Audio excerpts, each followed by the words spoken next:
యెషయా గ్రంథము 60వ అధ్యాయం 15వ వచనం. నీవు విసర్జింపబడుటను బట్టియు ద్వేషింపబడుటను బట్టియు ఎవడును నీ మార్గమున దాటిపోవుట లేదు. నిన్ను శాశ్వత శోభాతిశయముగాను బహుతరములకు సంతోష కారణముగాను చేసెదను. ఒక ఉపాధ్యాయునిగా నేను పిఎఫ్ను కలిగి ఉన్నాను.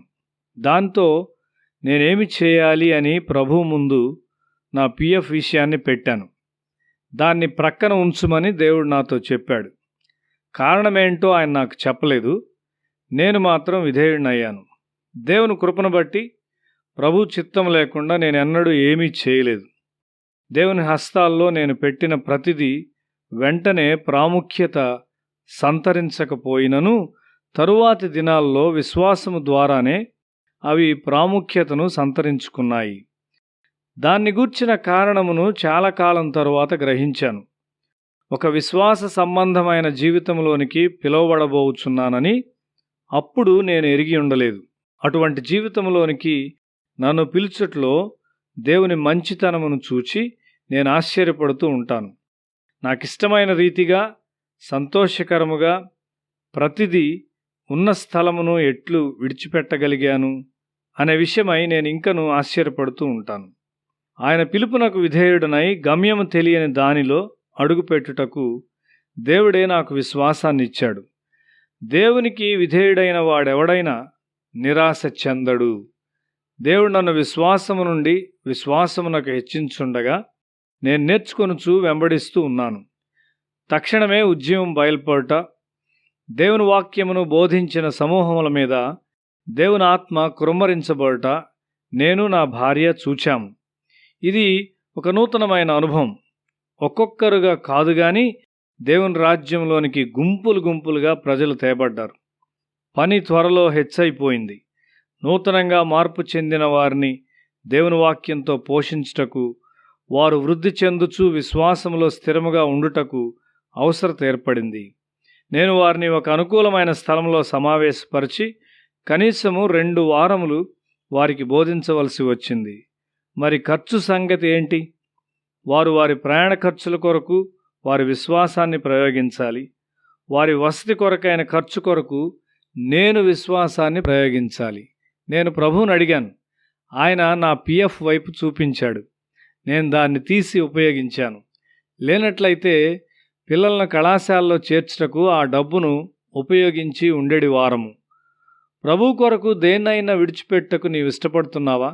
జాషువా డానియలు పాశ్చాత్య దేశములకు వెళ్ళటకు చాలా ముందుగానే ఇంగ్లాండ్, జర్మనీ, అమెరికా మరియు ఆస్ట్రేలియా కొరకు నేను ప్రార్థించాను.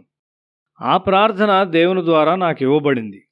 ఆ ప్రారంభ సంవత్సరాల్లో నేను విశ్వాస జీవితంలోనికి ప్రవేశించినప్పుడు అది సులభమైనది కాదు. అయితే దేవుడు మమ్మల్ని ఎన్నడూ నిరాశపరచలేదు. సరుకులు లేని కారణాన మేమెన్నడూ ఒక్క భోజనమును కూడా పోగొట్టుకొనలేదు.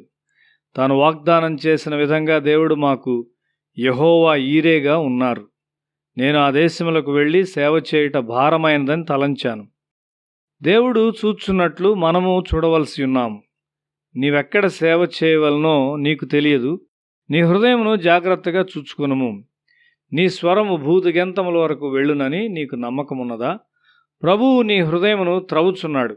సమస్తమైన మస్టు నుండి నిన్ను శుద్ధి చేయాలని ఆయన కోరుచున్నాడు. యోహాను సువార్త 1వ అధ్యాయం 47వ వచనము. ఇదిగో ఇతడు నిజముగా ఇశ్రాయేలీయుడు, ఇతనియందు ఏ కపటమును లేదు అని ఆయన నిన్ను గూర్చి చెప్పగలిగినట్లుగా ఆయన ఒక సంపూర్ణమైన శుద్ధీకరణ చేయాలని కోరుచున్నాడు. ఏ విధమైన గొప్ప కార్యములు జరుగునో నీకు తెలియదు. ఆయన వాక్యము నమ్మినట్లయితే గొప్ప కార్యములు సంభవించునని నేను విశ్వసించాను. నమ్మిన వారికి దేవుని కృప సమృద్ధిగా ఇవ్వబడింది. దేవుని కృపను తేలిగ్గా ఎంచవద్దు. దేవునికి మహిమ చెల్లించుము. నీ విద్య మరియు అంతస్తు దేవుని ద్వారా ఇవ్వబడినవని గ్రహించు. దేవుని మహిమ కొరకు నీవు వాటిని ఉపయోగించాలని అవి నీకు ఇవ్వబడ్డాయి. కాబట్టి నీ జీవితం ద్వారా ఆయనకు స్తుతి మహిమ నీవు తెచ్చునట్లు ఆయన నిన్ను తన మార్గముల్లో స్థిరపరచు వరకు దేవునికి విశ్రాంతినివ్వకు. యెషయా గ్రంథము 62వ అధ్యాయం 7వ వచనములో ఆయన యెరూషలేమును స్థాపించు వరకు, లోకమంతటా దానికి ప్రసిద్ధి కలుగజేయు వరకు ఆయన విశ్రమింపనీయకుడి అని రాయబడి ఉన్నది. మన దేశంలో యేసు హెచ్చింపబడినంత వరకు మనము విశ్రమించకూడదు. మన దేశంలో నుండి విగ్రహారాధన బ్రద్దలయ్యేంత వరకు మనము విశ్రమించకూడదు. నీకు ఉన్న వనరుల వైపు చూడవద్దు. మోషే ఫరోను ఎదుర్కొనుటకు వెళ్ళినప్పుడు అతని వనరులు ఏమై ఉన్నవి? ఫరో దేవుని గూర్చి ఏమైనా ఎరిగి ఉన్నాడా? మోషే యొద్ద రాజు, సైన్యము, డబ్బు లేదు.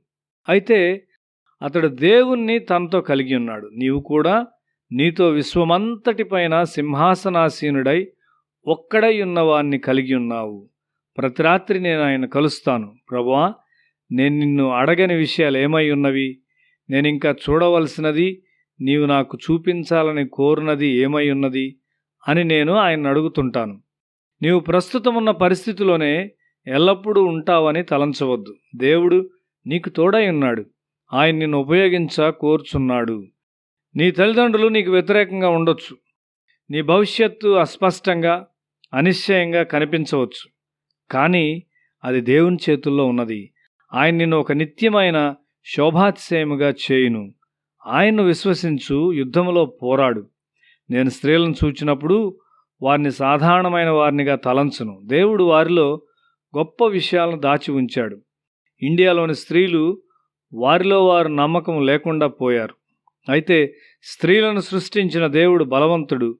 ఆయన వారిని బలముగా వాడుకొనగలడు.